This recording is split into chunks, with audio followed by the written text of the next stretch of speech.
Some of y'all in the comments see this thing in the garage while I'm working on the Mad Dog and wondering what the heck this is all about. I figured I'd do a video on it. This is gonna be my full-size 17-inch wheels, regular motorcycle frame. I want to do something with a mid-drive, and I wanted to try something full-size. That Soshan GTS 35 is what I'm gonna use. It's a 20,000 watt motor, 40,000 watt peak. I want to see if it can drive a big bike like this. After watching the Ducati Superbike run off and leave the Jap bikes in the straights at Daytona, you might have rushed right off to the dealer the next morning and gave him 28 grand for a new 996. Much to your disappointment, even a Japanese 600 could outrun your new 996. And the leader bikes wouldn't even play with you.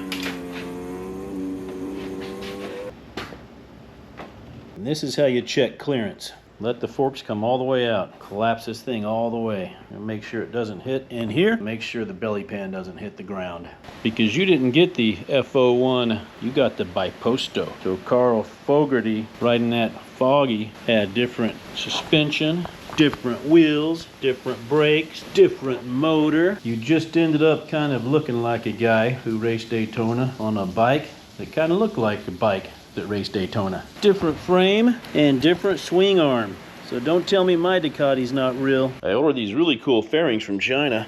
They paint them however you want. This is just one of the examples they had on their website. I just ordered it like this, just like they showed. I think this is Troy Bayliss's bike, maybe. Famous Ducati rider, maybe late 90s, early 2000s. But yeah, you can get these however you want, any number you want. They're pretty cheap. That whole box comes to your door for around 450 bucks, something like that. It's a lot of time to weld tabs on, make tabs, grind tabs, but mostly it's all custom, trying to get everything to fit. It looks really good.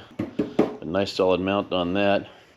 Yeah, so it's a big project to put them on, but it's worth it. It's gonna make it look like a Ducati. Kind of like surgery in here. You gotta get this stuff to fit. In my goal to build the cheapest Ducati ever known to man, I started with a Suzuki Bandit GSF 1200. $200, perfect rolling chassis and clean title. This is not a real steep head angle, but it's steeper than most cruisers. It's got rear set foot pegs, so it's like a sport bike. It's got sport bike ergonomics. It's got the down tube, so you can set a battery on it, and it's steel, so you can weld to it. I think I'm gonna stand the battery up here like a Suron. Then the motor will fit right here. I think I'll put the controller up here under the tank. So I'm gonna make a shelf up here, gonna sit inside this tank. Now obviously this thing will blow up on me, but I actually filled this tank with water for about a day and then drained it all out. I think it's pretty good. We're gonna find out.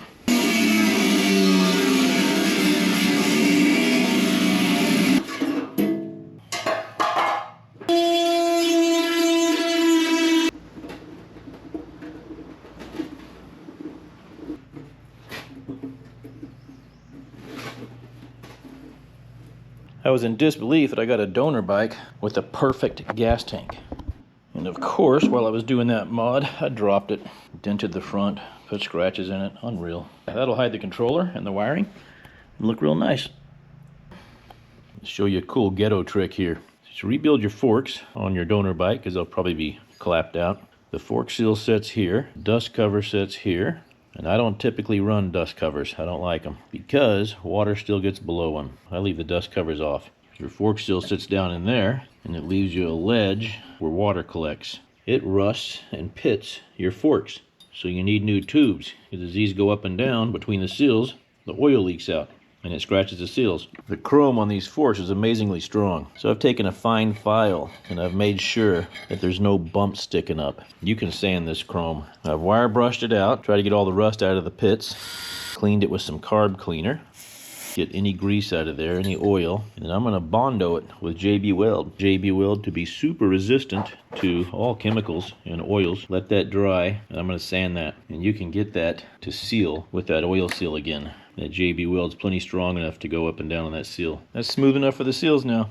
These neck bearings were all but frozen solid. We just cleaned them out with carb cleaner. They're still salvageable though. If they were a rotating part, like in a wheel, they would definitely need to be replaced. For the little bit of turning a steering head does, these are fine. I'll grease them up, reuse them. Same with the swing arm. You can see these bumps in here where the handlebars were designed to be, but I'm gonna go with clip-ons. So we make it into a Ducati. These look like they're missing a part, but if they were lightning holes, to make it lighter and racier, they would look good. Now, making something look like a race part, drill holes in it and countersink them. We're going to get rid of all these creases so it won't look like a forged part. It'll look like a billet part cut in a CNC machine at the Ducati race factory. I already know what you're thinking. Go to a junkyard, look at Bandit. They all have the forks sheared off at the lower clamps. Those forks are going to shear off those lower clamps before this thing even gets deformed. A top plate is actually a lot less structural than you might think. And when you're done, you end up with this kick-ass top plate, and it was free. And if you did pay $300 for it, some fanboy is going to have one just like it. Going to be asking you, where'd you get your top plate? And how much did it cost? You're going to tell them you can't afford it because you got it from the Ducati racing factory in Italy. Thought I'd have more room in here when I ordered these screens. Should have got a 5-inch one. But when I'm riding, about this angle here, I can see most that screen and this screen. This one will turn with the bars. And this is my display, miles an hour, amps, gear, things like that. The Android Auto. But more importantly, it's got the rear view camera. Two of these brackets, they got to be cut off. I'm going to try to use these brackets. We'll see how that works. That top mount is 16 millimeters inside diameter. That bolt's only 12. Maybe it was 10, but I had to make a spacer to go in there that was 16 millimeters outside diameter and the inside diameter of that bolt and the length of that hole. I'll put the dimensions on the screen. Kind of shape some pieces to hold the bottom mounts. If you leave scrap steel laying around, I steal it. And I always use this scrap when I'm making a project. When I did this electric conversion on the Mad Dog, I tried to use 0 welding. But on this one, I'm going to use a bunch of tools. And honestly, they're not that much. If you have a garage and you go to Harbor Freight, you're talking about a cheap welder and a few grinders and a cutter. You're looking at maybe $300 right there. That's it. And it just opens up a whole world of possibilities. The key to making good mounts is to get everything fitted, get everything bolted on, try to think ahead. I couldn't go with a through bolt because this frame's in the way. So I had to go with 2 individual bolts like that. So I get everything mounted and cut, grind it where I need to, and then I will weld it in place. And I'll do more than just tack weld it. I'll weld it strong enough so that when I pull this whole thing apart and I start welding all my frame parts and cutting off all the stuff I don't need, this will be cut off, this will be cut off, all this kind of stuff here. All my brackets and stuff will get welded stronger. You don't want this stuff moving when you weld it. You don't want the heat to move it, so you want to weld it a little bit stronger than tack welding. So I've got my chain line set, got it all mounted how I want it. And that is a good motor mount. Of course, I'll pull all this out and weld everything up good. But I like where that sits. I know this is not a real Ducati. I'm just having fun with it. If I had a real Ducati, I sure the hell wouldn't chop it up to make an e-bike out of it. But I wanted the bike to be unique and cool and look different, be inspired by a couple of my favorite things, World Superbike and MotoGP. Nothing's cooler than a 996 in World Superbike racing. And what better way to represent that than slap some 996 Fairings on the perfect donor bike. And I do call the Suzuki Bandit one of the perfect donor bikes. It's got that big square frame. The engine sticks out on the sides, on both sides, to make it look cool for the cruiser class. That lends itself to having a fairly narrow frame. It's a steel frame that a battery can set in fairly easily. It's got sport bike ergonomics, still comfortable to cruise on, and you can find these Bandits in 600 cc's and 1200 cc's, and they are clapped out and ridden. But you can get them for pretty darn cheap.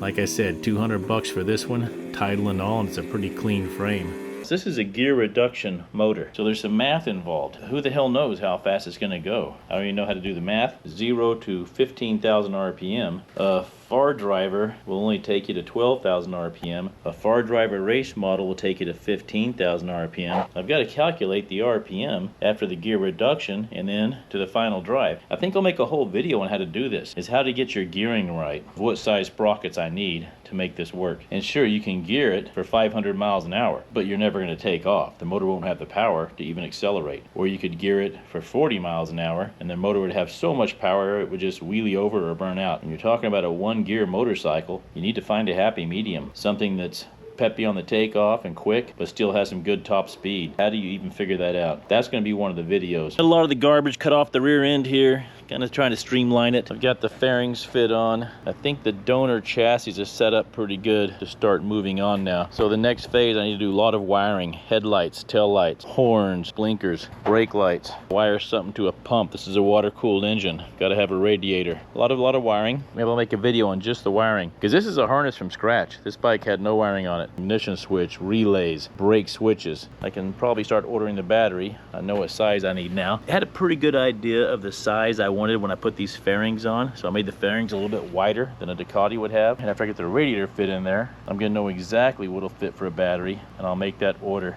That battery's a long wait, we all know. I already got the brakes, they work good. New pads, red paint. What more do you want? Got the hardware all done. The mounts are nice and solid. Shouldn't be an issue. So that's just an update on my full-size donor bike. We'll see how this project goes.